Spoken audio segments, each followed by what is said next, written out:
Beekeeping Q&A. This is the time where you ask all your silly questions. Sometimes as a beginner beekeeper you might be a bit afraid to ask questions because you'll be shot down out there on the interwebs, but really here it's a safe place. Ask away. No such thing as a silly question. We all started off as beginner beekeepers once, so fire away and hopefully I can help answer some of your questions and get you started in the amazing world of beekeeping. So put those questions in the comments below and we'll get to answering those while you're thinking of your questions. Let's just have a look at this beehive and see if there is any honey to harvest.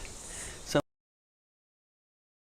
in this window, and you can see it's a little bit patchy. You can see the bees have been doing a wonderful job of filling cells with honey, but they're not all full yet. So each one of these little stripes here is a cross-section view of the frame.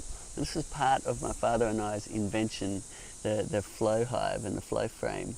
And you can see this beautiful view of the cells filling up. Now typically the extremities of the hive, being the outside edges of the frame, is where they will fill. That means when you're seeing this full, then the honey's generally full all the way through the frame. Sometimes you get into the situation where they will start eating honey from the centre, but for the purposes of understanding this, when this is all full, that's when it's time to harvest. And you can even see them starting to put capping on the outside of some of these cells. And when you get it really checkered, it means they're getting a bit hungry and they're actually eating some of the honey away from the extremities of the frame. So it's this beautiful story that the windows tell you of what's going on in your hive, and it really changes on a daily basis. So the bees are bringing in nectar from up to a 10-kilometre radius, and they're bringing all of that back into your hive and drying it out, condensing it from 95 plus moisture content down to below 20% moisture content, adding their special sauce, their enzymes, and creating the beautiful thing we call honey. Now here you can see that the honey's almost ready. So typically we would wait a little bit longer, but if you have a look around in the side window to check for capping, which is the wax cap they put over the top of the cells when the honey's ready, when that moisture content is low enough for the honey to keep on the shelf. It's like the sealing lid on a preserving jar. They're going, it's ready, it'll keep, so they'll put the wax cap on. Now that means it will also keep in your jar on your shelf. So that's when it's time to harvest. Now we can see that it's capped on the side, so if we were getting impatient, we could actually just take a little bit of honey in. And if we're unsure, the flow frames allow us to just harvest a bit and leave the rest for the bees if you wish. So that's what we might do today, because it's a wonderful thing just to show you how it works. Meanwhile, if you've got questions, put it in the comments below. Today is beginner beekeeping questions. Don't be shy, put it in the comments. Let's hear what you have. It's okay if they seem silly, that's what it's all about. I'm pulling out these little caps. I'm going to show you just how easy it is to harvest honey with the Flow Hive. All I'm going to do is, if I want to harvest a little bit of honey, I'll put this key in just a little way and I'll turn that like that. And what's happening now is the honey's draining down through channels that form inside and out of the tube. You can actually see it draining out of the tube right now already and into the jar, and it's a beautiful thing to watch honey as it flows directly out of your hive. Zero processing, ready for the table. And have a look, there's these little globules in it as well. That's the medicinal properties of the leptospermum. It's like the Australian manuka, good for wound care. It's got amazing healing properties. I love it when I see those globules coming out and I know that that medicinal property is present in the honey. Any questions? Yes, Cedar, some good questions coming in. Kaylays are saying they've got a couple of mouldy flow frames. They just haven't been really producing much honey. Do they need to take them out and wash them with warm water, or will the bees just clean it up? Bees generally are great at keeping it clean in the hive. When they expand to the point when there's enough bees in the hive and the nectar flow is good enough, they will fix that up, and they will clean those cells, polish them nicely, and start the process of filling the cells with honey again. Having said that, the propolis can build up, wax and propolis that the bees use all around their hive, and can start to look a little bit grubby on the back of the frame after some time. So that is normal, but if you're getting a lot of mould, then it's a sign that your colonies are a little bit weak and they're not really filling the hole. You might want to do a brood inspection, make sure your colony's okay, make sure you're getting a good brood pattern and lots of emerging bees, and ideally if you're not getting that real virile queen laying lots of eggs, you might need to swap out the queen and get more bees going in your hive to really fill the box. Sometimes the queen can get old. It's a little bit of a windy day here. Sometimes the queen can get a little bit old. She can live up to 6 years and she might really start slowing down. So the difference between one hive and another hive can be really the difference between amazing amounts of produce, refilling the hive really quick, and one that really just doesn't quite get enough to share the honey with you as well. So check in. If you have a look at last week's video, we were in there with the first brood inspection. Make sure you've got a nice amount of brood, and if so, the bees should really build up and you'll get a bigger population to really work the frames out to the edges. Okay, I've just got to change that jar. Beautiful. Look at that. That's straight out of the hive. It's such a beautiful thing. Thanks, Cedar, and also forgot to mention that we've got Ali behind the lens today, a new camera person, so welcoming Ali to our Flow team. Cedar, Iron Leatherwood person from Tennessee, great name, lives on some farmland, but just a bit worried the farmers are using sprays next door and they're not organic. Do you think they could raise bees? So there is issues that can be created. You can have what's called pesticide kills, where farmers spray when they're not supposed to in foraging hours. Typically they're supposed to spray so there's enough time for the active to subside, so that foragers don't get a load of active insecticide. Some delivering jars of honey and some gentle encouragement is always a good way to go. It's really important that as beekeepers we tackle the issue of insecticide and really make sure that it's been minimised and used responsibly. So I would definitely approach them, ask about what they're doing, explain that you're a beekeeper. Everybody agrees we need to save the bees. So often farmers are quite amenable to change their practices in order to support the little insects that we all depend on. Great, sweeten the deal. Cedar, Selwyn's saying, is it normal for the outside frames to be filled and capped? This seems to be happening in their hive, but the inside frames seem to be empty. Okay, there's a few reasons why that could happen. One is if the bees get hungry, they'll do the opposite of the filling process. So the filling is they start in the centre and move out towards the extremities of the hive, to the corners, to the edges. And when they're hungry, they typically start with what's closest, right above the brood nest, so they can continue to feed the baby larvae. And they need about a frame of honey to raise a frame of brood. So when they get hungry, they will eat out of the centre right above the brood nest, and that's possibly what's happening. Now if you keep an eye on what's happening through these windows, you start to gauge what the windows look like and what that means in terms of the bees and whether they're bringing in honey or whether they're hungry and they're eating honey. When you start to see it really checkered, where there was full cells and they've uncapped them and started to eat them out, it's not a perfect example of that, but you can see how it looks closer to this section here, but all the way down when it's filling, where they're filling it all, evenly and it's expanding out. And when they're a bit hungry, you'll have full cells and then empty cells, full cells, empty cells.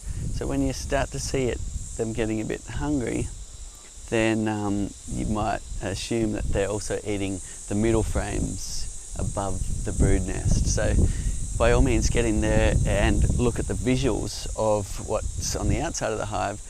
Pop the lid, take a frame out and see how that compares to the inside of the hive. And after a while, you'll build up the knowledge of really understanding what's going on and when you're likely to have nice full frames of honey. Doesn't matter too much if you mess it up. Just means you might get some honey with some higher moisture content, or you might not get a full frame's worth of honey in your jar. If it's a bit liquid in the jar, it's not the end of the world. Just means you'll have to consume it more quickly, or keep it in the fridge, it'll last longer, or it might start to ferment and turn into honey mead, which is another thing you can do if you've harvested a bit early. So there's a little bit of background. As you learn, you'll start to really gauge. Now, the typical beekeeping thing is just lifting the back of the hive, and if it's heavy, the box is ready, and the commercial beekeepers will take that box back to the processing. So there's all sorts of methods, but with the windows it certainly does help. Right, Cedar, Kez is asking, how hard is it to get started becoming a beekeeper? Well, people learn in all sorts of different ways. Some people just like to jump right in there. They'll just order the bits and pieces, they'll get their hive, they'll put it together and just learn as they go. Other people like to do a whole lot of research first, even do a bee course and so on. So it doesn't matter which way you go, as long as you're putting in the effort to learning and you're looking after your bees. And it's only when you look after them that you get the beautiful reward of honey. So really, if I'm the type of person that just jumps in there and will get the thing and learn as you go. And if you're and I really recommend also jumping on the beekeeper.org and doing the online bee course. Experts from all around the world are contributing to that. It's an initiative we started. It's also a fundraiser. Lots of high quality training content designed to bring you from square one to a deep scientific knowledge in beekeeping, and lots of people are really enjoying that course, and it's fast tracking them from a person who has a beehive to somebody who's a really knowledgeable beekeeper. Great. So you've got a couple of comments about just harvesting some honey and a little bit of honey leaking down the outside of the flow frames. And one of our flow fans was sort of saying they got about maybe 3/4 of a cup. Just wondering, should you not put the key all the way in? Should you just do it a third? And is it a problem having that much honey flowing into your hive, or do the bees just eat it all up? Okay. Bit of a big one there. So the first things to check if you experience lots of honey spills, I'll just dial back a little bit, that depending on a whole bunch of factors, one is the way the bees cap the cells. Now, if they've got a situation where they've bulged it out at the top and it's quite indented at the bottom, that's when you're more likely to get spills down the face of the comb. The other one is if you've got different viscosities in there. Let's say you've got some honey that's thicker down the bottom and more runny up the top, then it'll be trying to find a pathway, but the honey down the bottom will be going slower and you can get some spills from that. So it's a little bit hard to tell whether you might get some spills. Generally the bees just clean it all up and it's not an issue, but if you're getting excessive spills, if you're getting like litres of honey in the tray at the bottom, then there could be something wrong with your setup. And by all means get in touch and we'll help talk you through and troubleshoot. But one of them is the slope of the hive is quite important. The Flow Hive 2 has the level bubble right on the side there, so you want that level bubble in the middle, and that gives you the 3-degree backward slope, which is the right harvesting angle. And that's important, otherwise you will get a lot of honey spilling inside the hive. The other one is the side-to-side level. You don't want it too much of a tilt. It can handle a little bit, but too much of a tilt, and that's on the level at the back. You want that one central as well. So adjust the adjustable legs till you've got it set up right. I'm just going to have to change that jar of honey. I did insert the key a little bit further because the honey's coming up beautifully. I thought, why not continue to fill up some beautiful jars of honey. And harvesting just a bit at a time, even though I'm doing that today, it's something I rarely do. And I haven't found that reduces spilling. It's even though you see this trough area becoming quite full, it's very rare. I haven't seen it in all my testing that the honey is actually flowing out of the cells because the trough's too full. So as long as you've got that slope, you should be able to harvest the frame all in one go if your arm's strong enough. Normally you do it in segments a little bit anyway, just because it's a bit easier to turn that key. So that's the reason. And Cedar, someone just saying that honey seems quite runny. Is that sort of normal for our honey harvest here? It's quite a warm day here. Now the temperature really affects the viscosity, and it's you'll have to put it on the shelf and let it cool down before you can judge the how runny it is. I'm looking at that now and going, that actually looks quite okay as far as moisture contents go. It's very warm and you can see it looks a bit liquid, but when it cools down, it'll be below that 20% range. If you are selling honey commercially, good idea to get what's called a refractometer, which is a little device you can put a bit of honey on and it'll give you a reading of the moisture content. And that just means you can be certain that the honey will keep on the shelf if your moisture content is down around that 18% mark. Great. Cedar, Mickey's asking, this is a question we get asked a lot actually, does the hive need to face a particular way? The hive doesn't need to face a particular way. The commercial beekeepers typically try and give their bees a bit of a head start, facing their hive towards a bit of morning sun to shine in the entrance, but they're after that extra % in production. We don't really need that. There's other concerns that will jump up the order of priority, like whether you have a pathway there or whether the flight path, bees typically fly straight out of the hive and out that way if they can, whether that's going to bother people or pets or neighbours. So those things come into play more so than whether you get morning sunlight in the hive. So don't worry too much about which way you face it. If you want to know more about that, on thebeekeeper.org we do have videos to show you about situating your hive and making sure you're looking at all of the things necessary in order to place your hive in the best orientation and get it set up. Great. Dennis is asking from Colorado, lived in the south and had beehives. It was all good, nice and warm down there, but has now moved up to where there's a much colder winter in Colorado. Just wondering, do you think there's any issues on that, living in a much colder climate? So the colder climate generally means you get longer winters without forage. So as with any beehive, doesn't matter whether it's a flow hive or a conventional hive or any hive really, it's about surviving the winter. The bees store their honey in order to live through those times where there's not much forage, not much nectar for them. And in those cold places, depending on how cold they are, you'll need enough honey stores. In extreme places, you might need 2 boxes of honey in order to get them through the winter. Now, that's extreme. Typically, a lot of beekeepers will just make sure they've got a box mostly full for their hive to survive a long cold winter. Here in the subtropical area of Australia, they get quite a lot of forage through winter, so we don't have to worry about that, but that's probably what you'll find is it's a little bit more effort and a bit more thinking and planning to make sure your bees have enough stored honey to get through the winter, and if they don't, you'll need to feed them some sugar syrup so they can top up their stores, ideally prior to winter.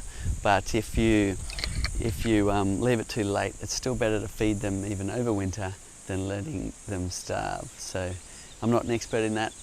There's because we don't have the long cold winters here, but there's plenty of beekeepers will be that you can ask. I'm going to complete harvesting this frame just because the honey's coming out so beautifully and I can't help it. So there we are, I've put the key all the way in now, all the way to the back, and I've turned it, and we'll see more honey flowing out and that stream really picking back up again. Cedar, with the key, the way you've just turned it there, question coming in, you always seem to leave the key in. Do you need to leave the key in? The answer is no, but it's a good idea to leave it in for some time, because if you imagine what's happening inside the honeycomb here, inside the flow frame, there's all of these parts and they've got to move like this. Now they're waxed up, they're propolised up, and depending on the ratios of wax and propolis that the bees use, sometimes it's quite hard. So what we've done is built some spring into the mechanism. So when it's really firm, the parts will actually flex a bit. And when they flex, it's maintaining that force to really move that wax, and it can move quite slowly and eventually let go. So if you find it's quite hard to turn the key, then leave it in there for a bit longer, and that'll just mean that all of the parts of the flow frames will lift.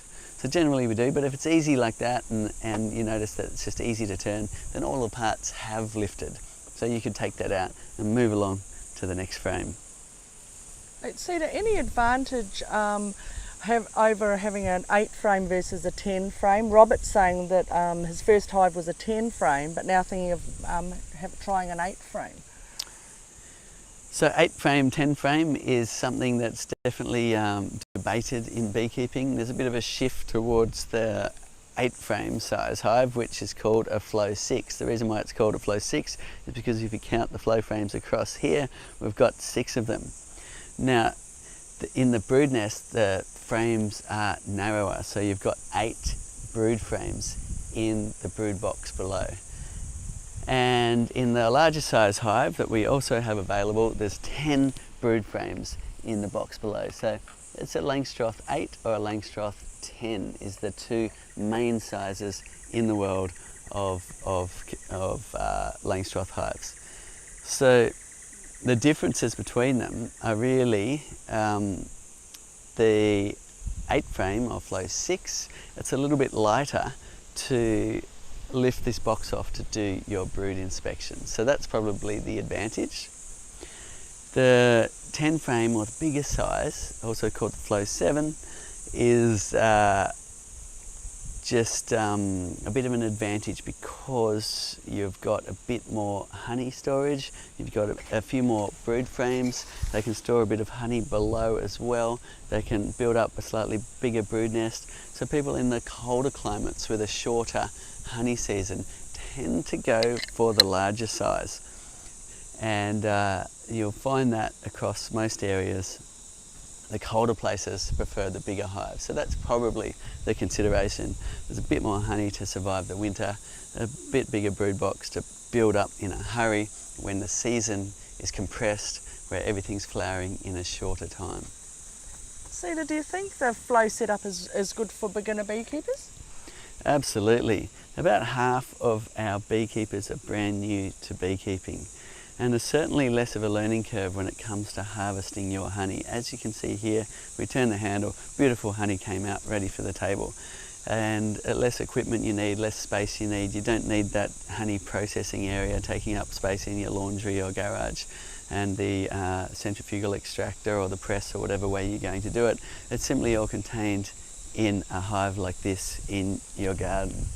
So it's very popular amongst beginner beekeepers, and we've developed an incredible amount of training material to support beginner beekeepers as well. So the whole idea is we're making beekeeping easier. We're doing that by making the honey harvesting easier. We're doing that by making extra features like windows on the hive for you to understand and learn, and also the pest management tray below, adjustable legs, levels and things like that, just to try and continue to make not only the honey harvesting easier but beekeeping easier as well. Cedar, Carla's asking, and I think she's asking how do you know when to add a brood box, but I'm thinking maybe she's thinking the super box. Okay, so you could add extra brood boxes or you could add supers, but basically the idea is when you've got stackable style hives like the Flow Hives, conventional Langstroth hives, you wait till the brood box is nice and full with bees, and they're even starting to build a bit of comb on top of the frames in the brood box, and they've finished filling out all of the brood frames. The brood frames are just a wooden frame. I'll show you what that looks like, courtesy of Hillary's nice pictures here. She's got these nice cards available, Hillary Kearney, thank you. So in the brood box is frames like this. This one's actually been in a super, or perhaps it's from the edge because it's mainly honey. But if you've got the frames like that in the brood box and they've finished drawing them out like this, then it's time to add your super. If they're still empty frames, then wait a bit longer. Simply making the size of their house right for the numbers of bees, so it's a bit easier for them to look after it. Right. Cedar, this is Rhiannon. Okay, so she's got the hive, it's painted, she's got a second brooder box, she's ordered the bees, she's going to put them into the hive, wants to know what's the next step. Very exciting. Okay. Now the next step is putting the bees into your hive. When your bees arrive, then you're going to need your smoker, you're going to need suit, and wear your gloves for the first time. If you're feeling overwhelmed with it, do get some help, even if it's from somebody who's only recently started. It's just nice to have a friend with you. We've got videos showing you how to install your bees into your hive, and nucleus is probably the easiest way to go. You can also start with a package of bees, and you could also do a hive split, but you've ordered the bees, so it's probably a nucleus, which is an already going little mini hive with 5 of those brood frames in the bottom, a queen laying eggs already, brood in there, everything that's in this hive but just smaller. And all you need to do is get out your smoker and your bee suit, transfer them into your brood box, put the lid back on, look after them, and they'll grow. So that's a wonderful thing, and it'll be amazing for you to experience that. One tip is make sure you put all your brood frames together and the excess space leave on either side. You don't want to leave gaps in the middle. Bees are really quite specific about their spacings within the hive. So you want to push the frames together, keep the spacings right, and they'll build comb that's straighter. And that's a good tip. Fantastic. Let us know how you go and send some photos. Yeah, exactly. Great tips. Thanks, Cedar. Ben's wondering, have you ever thought of adding some frames into the roof cavity to harvest honeycomb so you don't have to disturb your brood box? You certainly can. There's a few things you could do there. So under the roof here is a plug which you can pull out of the inner cover. You could then put even a glass Tupperware container or glass baking dish over the top, and you could enjoy the process of watching your bees move up there and start to build honeycomb. And while you could just pull the plug out and let them build honeycomb in the roof, it's a bit more to clean up than if you contain them in a smaller area that you can actually lift off. So that's one thing you could do. You could even do a small jar like that, or typically the flat, wide type of jars. You could add a whole nother brood box, although it wouldn't be called a brood box anymore, it would be called a super, for them to build honeycomb on top if you'd like to. People often do what's called an ideal or a smaller size box of frames just for honeycomb collection, and they'll put that right on top as well. So lots of things you can do. If you don't want to do that, you can simply take a frame from the brood box, and it typically will have honey and no brood in it, but do check, and you can harvest honey that way. honeycomb that way, or you could cut out some of the honeycomb out of one of the edge frames right in the field and put the frame straight back in for the bees to reuse. So a few options there for honeycomb collection. Great. Tiz is saying they did a split a few weeks ago. Bees have grown and there's a new queen and it's mated and it's all happening laying eggs. They used a nuke box to do that. The question is, when should they move it into the brood box? So the time to move it into the brood box is when they've filled out all of the frames and they're looking nice and busy with bees. So fantastic, well done on taking a split, and that's amazing, well done. And once they've filled out all the frames and they're looking quite busy with bees, then by all means go ahead, set up your brood box and transfer them, add the extra frames, and that will give them some extra space to expand into. One tip, when they're in that nucleus sized hive, make sure they don't get too hot. Sometimes the nucleus boxes can melt down in the harsh Australian sun, so give them some shade however you can when they're in that little mini starter hive. Great, and following on from that, Ben from Newcastle is asking, do you think it's too late for them to do a split? I think here in Australia you could certainly still do splits. We're in our summer still, there's plenty of season to go. Newcastle, you'll probably get honey flows most of the winter as well, which is amazing. And so you could go ahead and split. If you're in other areas, you could still split in summer, but you're probably not in the autumn time. So if you've got a hive busy with bees, they're really when you open the side windows, it's hard to see the frames. Good idea to take a split, alleviate some of that pressure inside the hive, and you'll also get another colony. If you don't want another hive, then somebody else will. Great. Cedar, OT's asking, in the winter, do the bees hibernate in the flow as they do in regular hives? So the process of bees in those cold winter areas is they'll form a ball inside the hive, and that ball will move through the hive as they consume the honey. They consume the honey to warm themselves up. They disconnect their wing muscles and they vibrate in order to create heat and keep themselves warm. They need honey to do that, so once they've finished all the honey off in the lower box, they'll move up through the hive to the next box.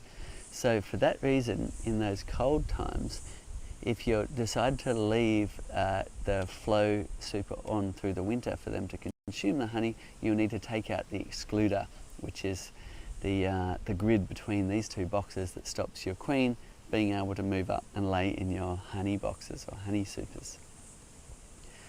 So you could go either way there. Some people leave the honey in the flow super over winter for the bees to consume. As said, take out the excluder.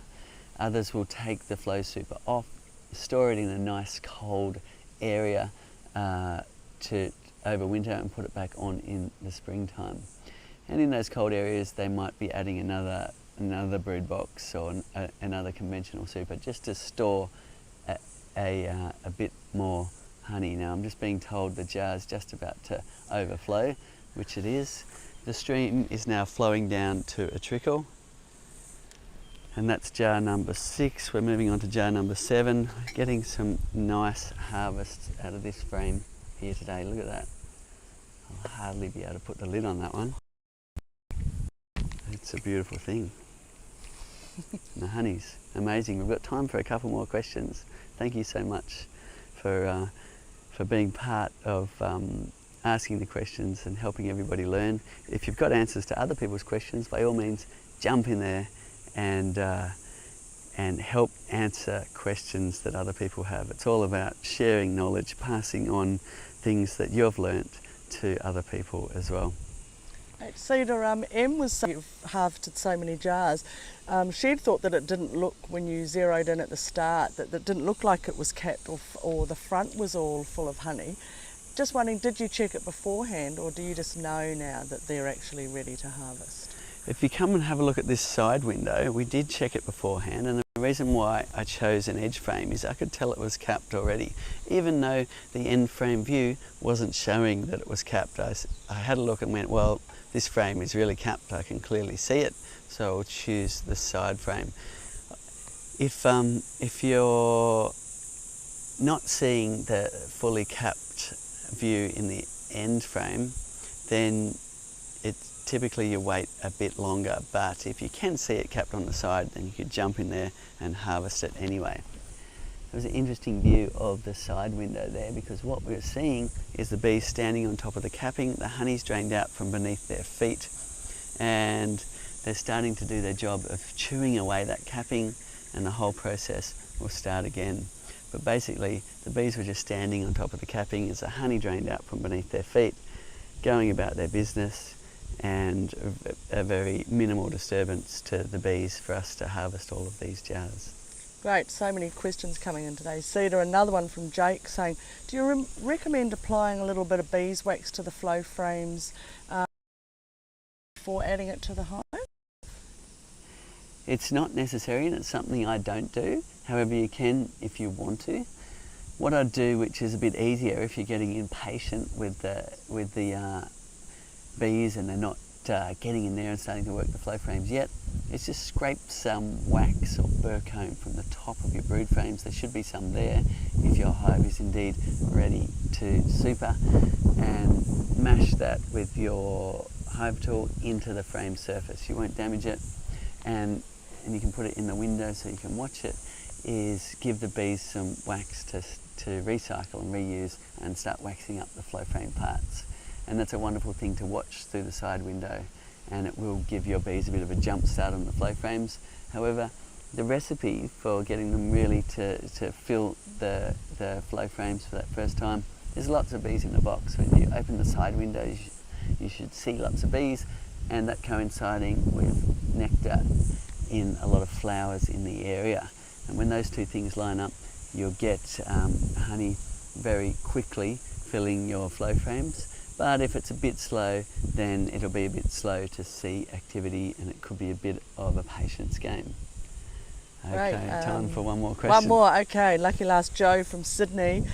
Just wondering, could they leave the super on all through winter, or does it need to be removed at any point? If you're in Sydney, I'd probably leave it on all winter. We leave ours on up here in Byron Bay all winter. Especially if you're close to the coast, you'll often get some good honey flows through the winter as well.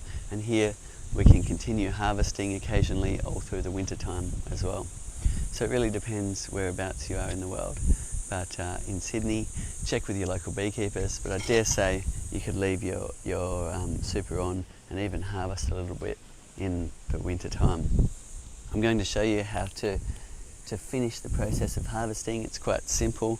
All I'm going to do is get this key here and set it into the top slot. You'll see just in there there's two slots. The top one, push it all the way. It's important to make sure you feel that knock at the back as the key is all the way. Now you can just turn it all in one go like that. And a good idea to leave it just 30 seconds or so, because what's happening is all of those parts are now moving back into cell-formed position. The bees will start waxing them up, filling them with nectar, and the whole process will start again. It's quite extraordinary. So you can then take the key out, your little cap, that goes back in the top. And if you've forgotten to reset the frame, we've put a reminder here, which it's hard to put the cap in because this tag will hit the lifted part. So if you can't get your cap in, you might have forgotten to actually reset your frames to cell-formed position. So there we go. Next, you'll be doing a bit of a hot swap of this tube. Now, we could either let the last remaining bits drain into the jar, or we could just leave the rest to go back for the bees. And we'll put a little leak back point here. The tube clears that out nicely for you, so you don't have to think about it. And all I'm going to do is pull this tube out and put this in before that honey starts flowing everywhere. and pretty soon you're going to see the bees' tongues. In fact, I'm already starting to see them licking in this area here as they start consuming the last remaining bits of honey. You can see those little red tongues. Might be a little bit hard to see there as the bees are going to lick up the last bits of honey, and hopefully your trough ends up nice and clean. Sometimes, as you can see over here, there's a bit of a build-up of honey. Now, what happens, that little leak back point we designed can block up, and one easy way to unblock that is just to twist this around like that, and often that'll break it, but if it doesn't, you can pull the cap out and just use the end of your flow key or a stick or something just to clean that out. Yeah, ideally you want honey not to build up in that area. So that's it. The last jar, you can rest the tube like that for the remaining honey out of it to drain into your jar. Don't leave honey out like that. You don't want to promote robbing in your apiary, so make sure you clean up any honey and any honey spills.